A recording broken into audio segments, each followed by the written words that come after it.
Sa nama je danas Slobodan Bitević, četvorostruki prvak Balkana. Pre par dana se vratio sa zlatnom medaljom sa balkanskog prvenstva iz Istanbula. Pa, kakvi su ti utisci sa tog prvenstva? Pa, vratio sam se pun pozitivnih utisaka. Ova 2016. mi je počela na najbolji način. Okitio sam se zlatnom medaljom u kategoriji plus 84 kg, što me ohrabruje i što mi daje podstrek za dalji rad i pokazao sam da sam na dobrom putu za glavno takmičenje koje me očekuje u ovoj polusezoni, a to je u Montpellieru evropsko prvenstvo koje se održava u maju mesecu. Iako mi je ovo prvo takmičenje, išli smo iz tih bazičnih priprema, što se kaže žargonski rečeno, iz punog treninga i mogu da kažem da sam dosta dobro odradio, dosta dobro sam te tehničko-taktičke stvari sproveo u delu i izuzetno sam zadovoljan prikazanom formom. Zašto baš karate? Šta te je privuklo tom sportu? Pa u početku kada je bio upis u mom rodnom mestu Alibunaru, davne 1995. godine, dosta drugara iz mog okruženja su se upisali tada na karate i ja sam se nesvesno upisao, pored toga sam i fudbal igrao, međutim vidio sam da me karate više privlači, da sam bolji u tome, da kasnije oko 10-11. godine su i počeli stižu prvi zapaženi rezultati na domaćoj sceni i otkrio sam da sam se u potpunosti pronašao u tome i da mogu da sebe najbolje iskažem u tom sportu. Karate je za mene plemenit borilački sport, bezkontaktni. Karate se sastoji od kata i borbe. Kate se rade na početku kada deca dođu sa 5, 6, 7 godina da se upišu. Počinju sa tom bazičnom tehnikom, ručnom i nožnom, potom polažu za pojaseve od žutog do crnog i onda treneri, zavisnosti od njihovog znanja i opredeljenja, selektiraju ih na borbe ili na kate. Ja sam se selektirao na borbe, u katama sam bio užasan, mogu slobodno da kažem, ali u borbama sam se potpuno pronašao i uspeo da iskažem sav svoj talenat, trud i upornost. Zašto bi nekome preporučio da počne da trenira karate? Pa karate je po meni plemenita sportska disciplina. Mogu da treniraju dečica od 6 godina pa sve do 70. godine. Postoji takmičarski period, postoji rekreativni. Takmičarski period se počinje negde od 6. 7. 8. godine pa završava se negde do 35. Potom se prelazi u rekreativni.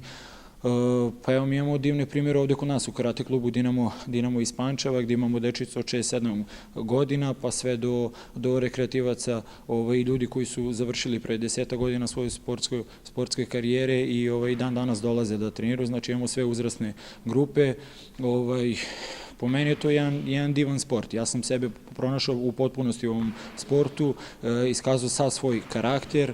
Ovaj sport mi je mnogo dao, naučio me da sebi iskontrolišem, da svoj karakter iskažem i svoje te pozitivne osobine u najboljem svetlu i da se ostvarim i da se osetim ispunjenom u potpunosti. Pored tih rezultata koji su naravno bitni, bitno je i to naravno druženje, bitno je to što sam obišao dosta zemalja, upoznao razne kulture, tako da ima dosta lepih stvari i ja sam zaista pun pogodak napravio kad sam izabrao karate. Eto, mi imamo divne primere da posle 35. kad se završava takmičarska karijera i dan danas moj trener Ljubiša Milenković Trajiče trenira od 6 do 7 puta nedeljno, iako ima blizu 60 godina, što je jako lep primjer i ja bih volio da se vodim njegovim primjerom i da ja u tim godinama isto tako nastavim da treniram i po meni je to i bitnije od medalje i od svega. Koliko vremena dnevno provodiš na treninzima i da li uspevaš ostale neke obaveze da uskladiš sa treninzima? Pa, uspevam. Meni je karate na prvom mestu i sve mi je podređeno tome. Dnevno treniram 4 sata, prepodne 2 sata, u večernjem treningu 2 sata, maksimalno sam predan, pored tih 4 sata, sigurno sam još 2-3 sata psihički u tome, gledam mečeve, analiziram i sve mi je podređeno tome. Naravno, ne zapostavljam ni privatan život, ima vremena za sve, ali pored ta 2 treninga dnevno, mora se nađe vremena za odmor, za opuštanje, za šetnju i za privatan život, tako da ja sam uspeo sve da upakujem i da to bude dobro, da ni jedna ni druga strana ne trpe ništa.